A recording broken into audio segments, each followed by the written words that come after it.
மயிலாடுதுறை மாவட்டத்துல சீர்காழி அப்படின்ற ஊர்ல இருக்கக்கூடிய தர்மபுர ஆதீனத்துக்கு சொந்தமான அருள்மிகு திருக்கோவில்ல திருப்பணிக்காக என்ன பண்ணிருக்காங்கன்னா, அதாவது யாகசாலை அமைச்சிருக்காங்க. அப்படி யாகசாலை அமைக்கும் போது ஒரு அடியிலேயே பாத்தீங்கன்னா எண்ணற்ற பொருட்கள் கண்டெடுக்கப்பட்டுட்டே இருந்தது. அதை பார்த்தோன்னே இவங்க எல்லாரும் என்ன பண்ணாங்கன்னா, முறையா வட்டாட்சியர் அவர்களுக்கு அதை தெரிவிச்சாங்க.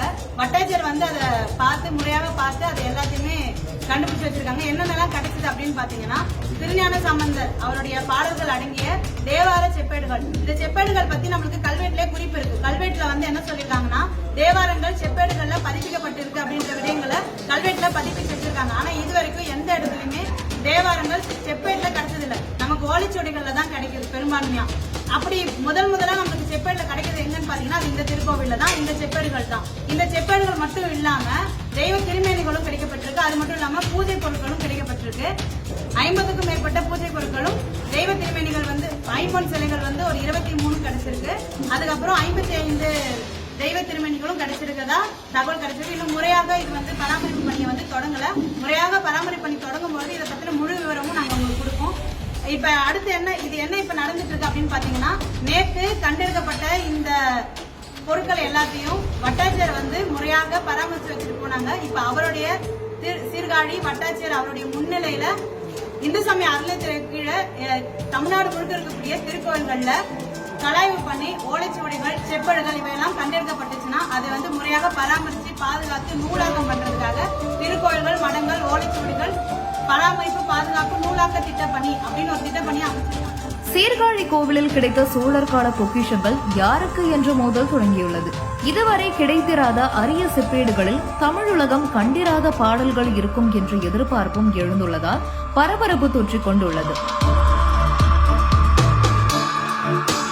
தமிழகத்தின் பழமையான கோவில்களில் ஒன்றான சீர்காழி சட்டநாதர் கோவிலில் கும்பாபிஷேகம் நடைபெற உள்ளது.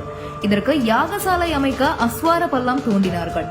அப்போது 2 அடி ஆழத்தில் புதைந்து கிடந்த ஐம்பொன்னால் ஆன 22 தெய்வ திருமேனிகள், 410 செப்பு பட்டயங்கள், 55 பீடங்கள் மற்றும் பூஜை பொருட்கள் கிடைத்துள்ளன. தமிழகத்தில் பல ஊர்களிலும் பூமிக்கு அடியில் இருந்து சாமி சிலைகள், பழங்கால பொருட்கள் என பலவிதமானவை கிடைத்து உள்ளன.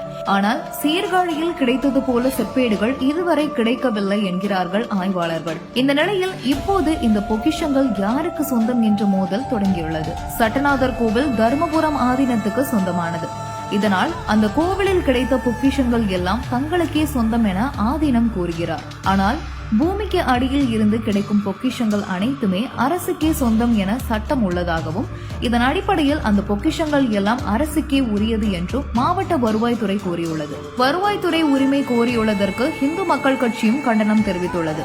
அக்கட்சியின் மாநில செயலாளர் கொள்ளிடம் ஜெய் சுவாமிநாதன் இது குறித்து விடுத்துள்ள அறிக்கையில், திருக்கோவில் வளாகத்தில் கிடைத்த சுவாமி விக்கிரகங்கள் கோவிலுக்கே சொந்தமானது என்று கூறியுள்ளார்.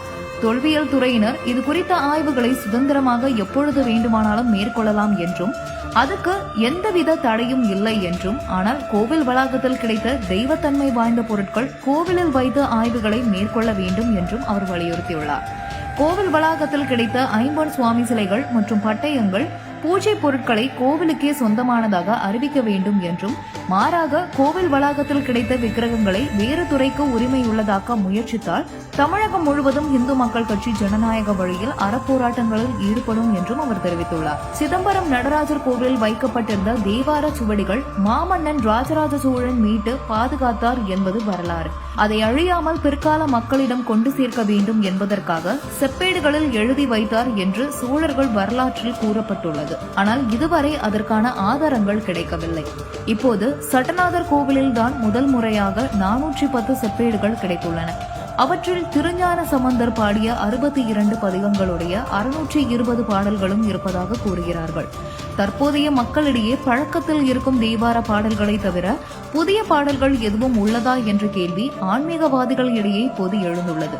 சோழர் கால பொக்கிஷங்களை ஆராய்ந்தால் அதில் பல அரிய உண்மைகள் தெரிய வரும் என்ற தகவலும் வெளியாகியுள்ளது.